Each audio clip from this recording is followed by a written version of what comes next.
তো বন্ধুরা, এবার শুধুমাত্র মহিলাদের জন্য 1,22,00,000 টয়লেট দিচ্ছে রাজ্য সরকার, যে প্রকল্পের মাধ্যমে আপনি সরাসরি আপনার ব্যাঙ্ক অ্যাকাউন্টে 12,000 টাকা পেয়ে যাবেন। এই প্রকল্পের জন্য আপনি কিভাবে অনলাইনে আবেদন করবেন আজকের এই ভিডিওতে আপনাদের স্টেপ বাই স্টেপ দেখিয়ে দেবো। তো তার আগে আপনাদের কাছে একটাই রিকোয়েস্ট, আমাদের চ্যানেলে যদি আপনি প্রথমবার ভিজিট করে থাকেন তাহলে চ্যানেলটিকে সাবস্ক্রাইব করে বেল আইকনটি অল করে রাখবেন। তো চলুন আর বেশি কথা না বাড়িয়ে ভিডিওটি শুরু করা যাক। তো বন্ধুরা, সবার প্রথমে আপনাদের এই ওয়েবসাইটে আসতে হবে, যার লিঙ্ক এই ভিডিওর ডেসক্রিপশানে আমি দিয়ে রাখবো। সেই লিঙ্কে ক্লিক করে সরাসরি এই ওয়েবসাইটে চলে আসবেন। তো আসার পরে আপনারা বাঁদিকে দেখতে পাচ্ছেন পঞ্চায়েত রিকোয়ারমেন্ট। তো এর উপরে দেখতে পাচ্ছেন একটা পপ আপ মেসেজ শো হচ্ছে। তো এখানে কি লেখা আছে? তো এখানে বলা হচ্ছে, আপনি কি গ্রামে থাকেন, আপনার নিজস্ব শৌচাগার নেই, সরকারি আর্থিক সাহায্য নিয়ে শৌচাগার করতে চান? তো এখানে দেখতে পাচ্ছেন এই লিঙ্কে ক্লিক করুন। তো এই লিঙ্কে ক্লিক করবেন। তো ক্লিক করার পরে আপনাদের সামনে এরকম একটা পেজ ওপেন হয়ে যাবে।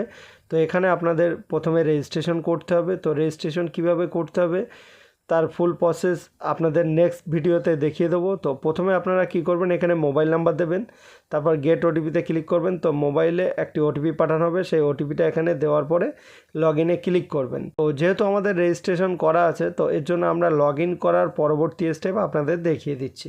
তো সবার প্রথমে এখানে আপনারা যে মোবাইল নাম্বার দিয়ে রেজিস্ট্রেশন করেছিলেন সেই মোবাইল নাম্বারটা এখানে ইউজার আইডি। তো এখানে আপনারা আপনাদের মোবাইল নাম্বার দেবেন, তারপর এখানে গেট ওটিপিতে ক্লিক করবেন। করার পরে যে ওটিপি মোবাইল নাম্বারে আসবে সেই ওটিপিটা এখানে বসিয়ে দেবেন। দেওয়ার পরে আপনারা কি করবেন, নিচে সিকিউরিটি কোড যে ক্যাপচার কোডটা শো করছে এখানে দেওয়ার পরে সাইনিংয়ে ক্লিক করবেন। তো আমরা এখানে রেজিস্ট্রেশন মোবাইল নাম্বারটা দিয়ে নেব। দেওয়ার পরে গেট ওটিপিতে ক্লিক করব। তো ক্লিক করার পরে আমাদের মোবাইলে যে ওটিপিটা এসছে এখানে ফটাফট ইনপুট করে নেব। তো আমরা ফটাফট ইনপুট করে নিচ্ছি।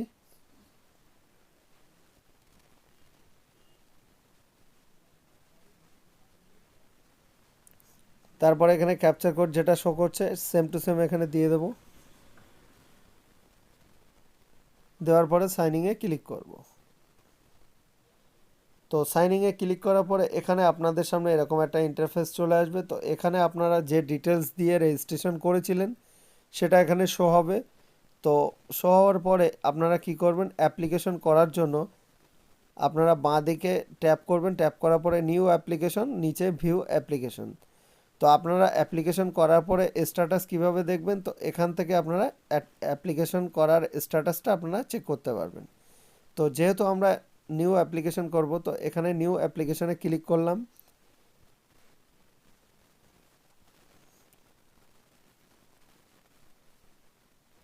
তো ক্লিক করার পরে আপনাদের সামনে এরকম একটা ইন্টারফেস চলে আসবে। তো এখানে আপনাদের একটা ফর্ম ফিল করতে হবে, মানে ফর্ম ফিল আপ করতে হবে। তো সেটা কিভাবে করবেন এবারে আমি আপনাদের দেখিয়ে দিচ্ছি। তো এখানে দেখতে পাচ্ছেন স্টেট সিলেক্ট করা আছে, এখানে ডিস্ট্রিক্ট নেম। তো এখানে আপনার ডিস্ট্রিক্ট নেমটা এখান থেকে সিলেক্ট করে নেবেন।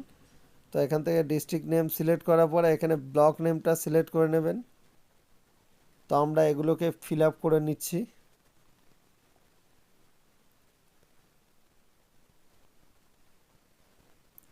তারপরে এখানে পঞ্চায়েত পঞ্চায়েত নেমটা সিলেক্ট করে নিলাম। তারপরে এখান থেকে আপনারা কি করবেন, আপনাদের গ্রামের নামটা দিয়ে দেবেন।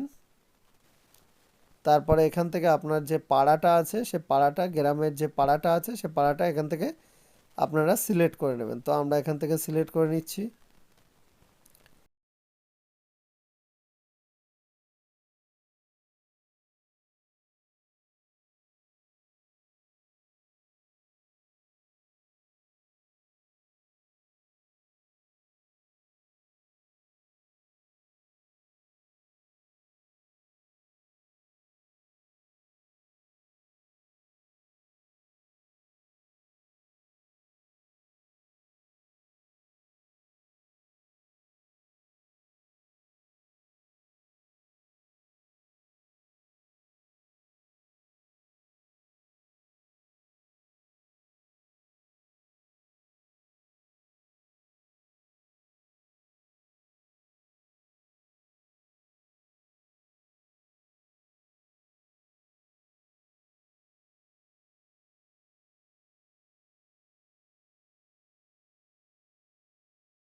তারপরে এখানে কি করবেন, আপনারা সবার প্রথমে এখানে দেখতে পাচ্ছেন ব্যাংক অ্যাকাউন্ট ডিটেলস। তো আপনার ব্যাংকের যে অ্যাকাউন্ট নাম্বার দেবেন তার ডিটেলসটা এখানে দিতে হবে। শুধু আপনাদের এখানে করতে হবে অ্যাকাউন্ট নাম্বারটা টাইপ করে দিতে হবে, কনফার্ম অ্যাকাউন্ট নাম্বার। তারপরে এখানে scan first page of passbook. তো আপনার ব্যাংকের যে প্রথম পেজটা আছে সেটা স্ক্যান করতে হবে। তো এখানে বলে দিয়েছে note only PDF, JPEG, JPG, PNG. তো এখানে দেখতে পাচ্ছেন 200 কেবির মধ্যে আপনাদের স্ক্যান করে এখানে আপলোড করতে হবে। তো চলুন আমরা এগুলোকে ফটাফট ফিল করে নিচ্ছি, মানে ফিল আপ করে নিচ্ছি। তো সবার প্রথমে এখানে আমরা আইএফসি কোডটা দিলাম, তারপর এখানে নো ইয়োর আইএফসি কোড এখানে ক্লিক করলাম। তো এখানে কি করবেন, আপনাদের যে ব্যাংক নেম আছে সেই ব্যাংক নামটা এখানে সিলেক্ট করবেন, এখানে সার্চ করে নেবেন। তো আমরা এখানে ব্যাংকের নাম সার্চ করে নিচ্ছি। তো সার্চ করার পরে আমরা কি করব, এখানে ভুল হয়েছে। তো এখানে দেখতে পাচ্ছেন অটোমেটিক্যালি চলে এসছে। তো আসার পরে এখানে ব্রাঞ্চ নেম চাইছে, তো এখানে ব্রাঞ্চ নেমটা সার্চ করে নিতে হবে। তো আমরা এখানে সার্চ করে নিচ্ছি। তো সার্চ করার পরে আমরা কি করব, এখানে আইএফসি কোডের ওপরে ক্লিক করব। তো ক্লিক করার পরে আপনারা দেখতে পাচ্ছেন এখানে ব্যাংকের ডিটেলস টোটাল এখানে ফিল আপ হয়ে গেছে। শুধু আমাদের অ্যাকাউন্ট নাম্বারটা এখানে দিতে হবে। তো কি করতে হবে, এখানে প্রথমে আমরা কি করব, অ্যাকাউন্ট নাম্বারটাকে টাইপ করে দিয়ে দেবো। তো দিয়ে দেওয়ার পরে এখানে চুজ ফাইলে ক্লিক করব। তো ক্লিক করার পরে আমরা ব্যাংকের পাসবুকটা যেখানে স্ক্যান করে রেখেছি সেখান থেকে আপলোড করে নেব। তো এখান থেকে আমরা কি করব, ওপেনে ক্লিক করলাম। তো এখানে দেখতে পাচ্ছেন পাসবুক আপলোড হয়ে গেছে। তো স্ক্রল ডাউন করে নিচের দিকে এসে এখানে অ্যাপ্লাই এখানে ক্লিক করব। তো আমরা এখানে অ্যাপ্লাইতে ক্লিক করলাম। তো ক্লিক করার পরে আমাদের এখানে একটা ওয়ার্নিং দিয়েছে। তো এটাকে আমরা ভালোভাবে পড়ে নেব, নেওয়ার পরে এখানে কন্টিনিউতে ক্লিক করব। তো ক্লিক করার পরে এখানে দেখতে পাচ্ছেন ইওর অ্যাপ্লিকেশন সাকসেসফুলি। তো এখানে একটা নাম্বার দিয়েছে, অ্যাপ্লিকেশন নাম্বার। তো আপনারা কি করবেন, এখানে ওকেতে ক্লিক করবেন। তো এই অ্যাপ্লিকেশন নাম্বারটা আপনারা রেখে দেবেন, পরবর্তীকালে আপনাদের কাজে আসবে, কারণ স্ট্যাটাসটা চেক করতে গেলে আপনাদের অ্যাপ্লিকেশন নাম্বারটা প্রয়োজন হবে। তো আজকের ভিডিও এইটুকুই, দেখা হচ্ছে পরবর্তী কোনো নতুন ভিডিও নিয়ে। ততক্ষণ ভালো থাকুন, সুস্থ থাকুন, ধন্যবাদ।